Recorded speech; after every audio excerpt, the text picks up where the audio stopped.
bon patriote yi maa ngi leen di nuyu bu baax di leen ziaré di leen jox seen wàccuwaay di leen wax ne man gëwma ay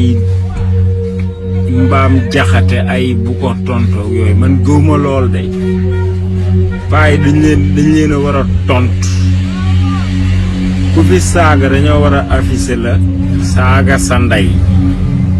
parce que nit bu demee ba jombuta saaga ku mu saaga danga war a saaga ndeyam ak ku mën a doon parce que paa bi gënu fee réew kenn gënu fee xamadi kenn gënu fee ñaaw làmmiñ kenn comme moom mi mag moo mën a taxaw publiquement di saagay ndey bu fi saagaa ndey dañ koy afficher saaga ndeyam man président Ousmane Sonko ku ko saaga ndey koo mën a doon ma saaga sa ndey laa la wax ak fonction boo mën a yor fii ci Sénégal ma saaga la ndey koo mën a doon nag ku ko weddi nag fonction boo mën a nekk génnal nga saaga ma saaga sa ndey man gëwma loolu dama gëm ne kii kuy patriote danga kaa war a afficher saaga ndeyam parce que yaayu président Ousmane Sonko la saaga kon dañoo war a saaga ndeyam man loolu laa gëm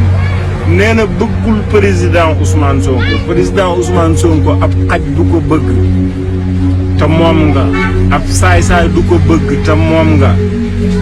ab naafiq du ko bëgg te moom nga parce que li koy firndeel mooy ngën ji mbindeef sallallahu alayhi wa sallam yaay ki njëkk a jël kàddu yi ñaaw teg ko ci waajuram